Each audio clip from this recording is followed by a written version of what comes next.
This past week, the English novelist David Lodge passed away. While that may not have registered on your personal compass, given other things that happened this week, David Lodge was in his day an important novelist, and what he wrote about primarily was the university. And he made fun of universities and professors before we all started making fun of universities and professors, and he did it well.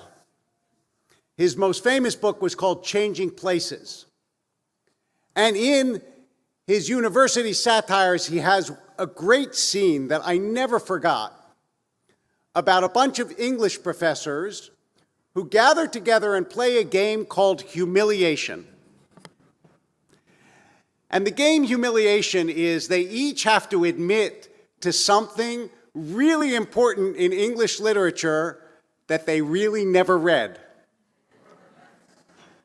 So one professor says something like, okay, I admit it, I never read Beowulf.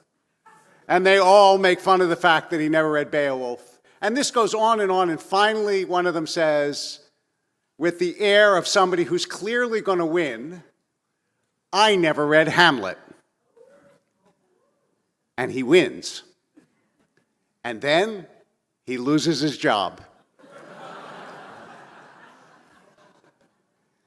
And I thought of that scene both because Lodge passed away this week, but also because I had this image, of course, that when I became emeritus from Sinai, I was going to read all the books that I had always promised myself I would read, because you could spend your entire life doing nothing but reading classics and still not read all the classics.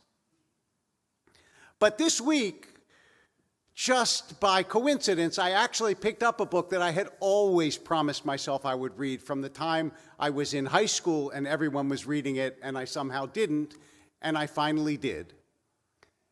And the book is called A Tree Grows in Brooklyn. And A Tree Grows in Brooklyn, for those of you who haven't read it, you probably haven't read Hamlet either, but A Tree Grows in Brooklyn is a beautiful book about a child growing up in Brooklyn in the early 1900s, born in the book in 1901, and her upbringing, and this is one of the things that makes the book as powerful and beautiful as it is really difficult. She's poor, her family is poor, her father is a charming ne'er-do-well who ends up dying of alcoholism. It's not a book that is like a fantasy spun of a child's perfect life. And yet, scene after scene after scene has a deep poignancy and beauty, and you come to realize as you read it that it is partly the education of a storyteller.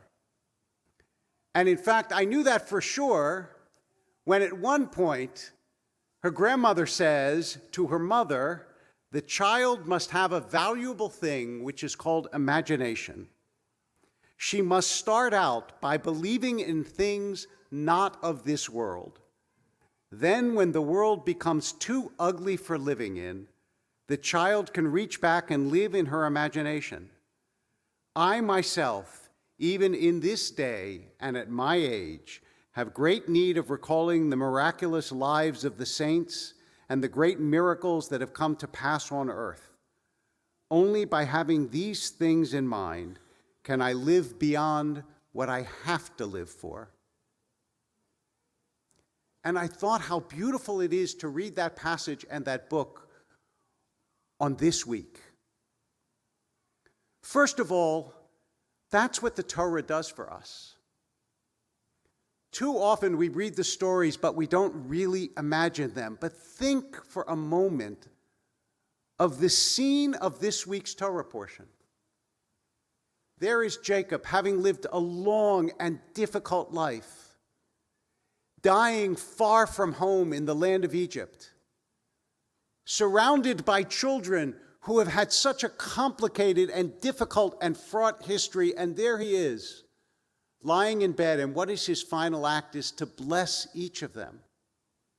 And you have to imagine that scene in your mind of this old man looking in turn at each of his children and deciding how to bless them.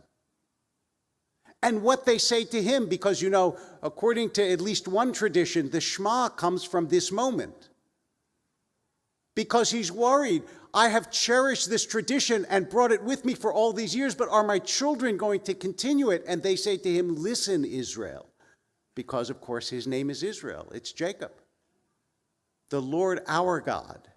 In other words, your God, he's our God as well. The Lord is one.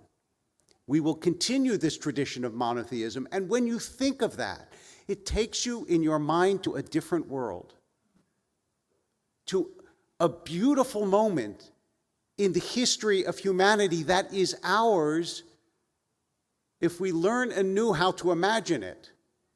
And when you think about the book of Genesis, just remember what that book contains. Human beings fall out of paradise. The entire world is destroyed by a flood, and one family survives. Then the nations are scattered at the Tower of Babel, and then you have the entire history of the family of Israel, which is fraught with family fighting and breakup and rivalries and pulling apart and coming together, and brothers hating brothers and being sold into slavery, and all of that pain ends up in a moment of blessing. And of course, it was powerful this week because of what was happening in this city. And I was reading literally the last pages of the book as I was flying in from New York and looking out of the window of the plane over the flames.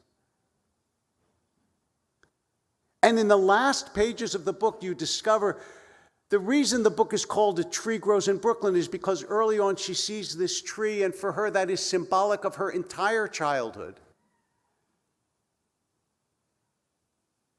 And then at the end of the book, as she's about to leave Brooklyn, as now she's an adult and no longer a child, she sees that the tree has been cut down. And when she goes to examine it, she realizes that even though it was cut down, it's starting to grow again. And I thought that's the message of Bereshit. Humanity and Israel is cut down again and again and again and again through the floods and the fires. And then at the end of the book, it's starting to grow again. Jacob's blessing is the beginning of a new growth. There were at least 2 years, maybe a little bit less, when we said to ourselves, will anyone ever come to this congregation again? The place was empty, Shabbat after Shabbat after Shabbat. Under Rabbis Guzik and Sherman, look around you. It's starting to grow again.